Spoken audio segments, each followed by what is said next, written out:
لیکن بہت سارے لوگوں کو پتہ بھی نہیں ہوتا.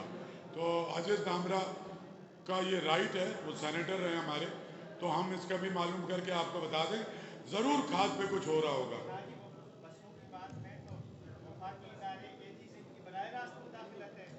نہیں وہ میں بتاؤں گا نا, تم تو سوال پوچھو یار. ہاں سر اس کو ڈائیورٹ کریں کہ یہ سوشل ایشو ہاں تو ہم نے اٹھائے ہوئے ہیں, قائد کی نمائش ہے. بھائی, اس کو ہم کل بات کر لیں ارشد ولی محمد کے پروگرام میں, کیونکہ اس پہ بہت کمپریہنسو بات ہے. اس پہ چیف منسٹر صاحب نے ٹیک اپ کیا. اصل بات یہ ہے کہ سندھ گورنمنٹ نے, فائنانس ڈپارٹمنٹ نے 1 دسمبر سے بسوں کے پیسے ریلیز کیے ہوئے ہیں, لیکن اس میں رکاوٹ ہے اے جی سندھ سے. اور سندھ پنجاب میں وہ اس کا جو بجٹ ہے وہ کنٹرول کرتی ہے پنجاب حکومت, لیکن سندھ میں یہ کہا جا رہا ہے کہ اے جی سندھ کے ذریعے فیڈرل گورنمنٹ کنٹرول کرے گی, جس کی کوئی وجہ سمجھ میں نہیں آتی. اور چیف جسٹس صاحب نے ہائیسٹ لیول پہ ٹیکل کیا. آج فیڈرل سیکریٹری فائنانس یہاں موجود ہیں, ان کی میٹنگ تھی چیف سیکریٹری اور فائنانس سیکریٹری سے, وہاں بھی یہ ایشو اٹھایا, اور انشاءاللہ ہم اس کو جلدی ریزالو کریں گے. حساس لوگ یہاں پر موجود اٹس ہیں اے سوشل جو آرٹسٹ ہیں.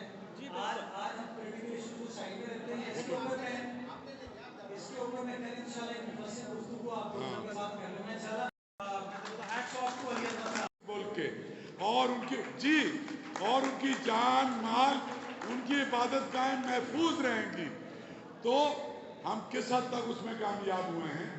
ہمارا پڑوسی مودی دہشت گرد, کہ جو ایک سیکولر حکومت انہوں نے سو کالڈ قائم کی تھی, اس کا پردہ چاک ہو گیا, اور جو کوئی 370 اے پہ انہوں نے کیا, ان کی سپریم کورٹ نے کیا. سارے نان ہندوز کی لسٹیں الگ بن رہی ہیں. تو اس کو دیکھتے ہوئے ہمارے اوپر زیادہ ذمہ داری. مجھے تو یہ قائد اعظم کے رہنما اصولوں میں تو منارٹی کا لفظ بھی نہیں تھا, کیونکہ وہ ٹریٹ یہ کرتے تھے کہ سارے اس مملکت خداداد پاکستان کے سارے شہری, ان کو رائٹ آف بزنس, زندہ رہنے کا حق, ایکسپریشن کا حق, تمام حق ہوں گے. ہم انشاءاللہ کوشش کر رہے ہیں, اور اس سے زیادہ ہم یہ کریں گے کہ قائد کے جو چاہتے تھے قائد, اس کی روشنی میں ہم سارے کام کریں. اور میں بہت شکر گزار ہوں آمنہ کا اور علی عظمت کا. جیسے ہمارے میئر صاحب نے بتایا کہ ویک لانگ سیلیبریشنز ہو رہی ہیں, اس میں ایگزیبیشنز بھی ہیں, پینٹنگز کی, اس میں میوزک بھی ہے, نغمے بھی ہیں, اس میں ہمارے کرسمس کا جو سانگز ہیں, اور سارے بشپ اور پادری ساتھ کھڑے ہو کے, چیف منسٹر صاحب, میئر سب ہم مل کے منائیں گے. اور انشاءاللہ کوشش یہ کریں گے کہ ان کے شایان شان تو ہم نہیں کر سکتے, ایمانداری کی بات, کیونکہ جب وہ پلٹ کے یہاں دیکھتے ہوں گے تو ہم سے کوئی زیادہ خوش بھی نہیں ہوں گے.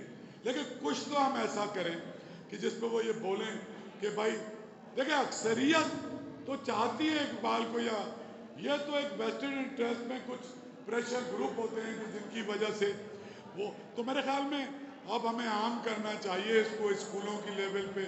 تو آپ سب کا شکر گزار ہوں کہ آپ تشریف لائیں, اور اگر کوئی بات ہے تو ہم کر لیتے ہیں, ورنہ ہماری طرف سے. اور میں چاہوں گا کہ اس طرح کی اور بہت ساری تقاریب ہمارے قائد اعظم کے علاوہ اور جو بہت سارے نیشنل ہیروز ہیں ان کے بارے میں ہونی چاہیے, تاکہ اپنی آنے والی نسلوں کو ہم روشناس کرا سکیں کہ کن لوگوں نے کس طریقے سے اس ملک کے لیے قربانیاں دیں. اور اب ہماری ذمہ داری ہے کہ اس ملک کو قائد اعظم کا پاکستان بنائے, وہ پاکستان جس کا خواب علامہ اقبال نے دیکھا. تو میں امید کرتا ہوں انشاءاللہ جو پوٹینشیل اس قوم کا ہے, اگر تھوڑی ہم راہ راست پر آ جائیں, تھوڑی سی چیزوں کو بھی درست کر لیں, تو پوٹینشیل کے لیے انشاءاللہ اسکائی از دا لمٹ. میں کے ایم سی کی جانب سے یہ اعلان کرنا چاہوں گا کہ میری احمد شاہ صاحب سے ملاقات ہوئی تھی, گفتگو ہوئی تھی 25 دسمبر کے حوالے سے, اور اب کی بار فیصلہ یہ کیا گیا ہے کہ ہم کرسمس کو بھی بڑے دھوم دھام سے انشاءاللہ کراچی شہر میں سیلیبریٹ کریں گے. اور اس کے ساتھ ساتھ قائد اعظم محمد علی جناح کی جو برتھ ڈے ہے اس کو بھی انشاءاللہ بڑے دھوم دھام کے ساتھ سیلیبریٹ کیا جائے گا.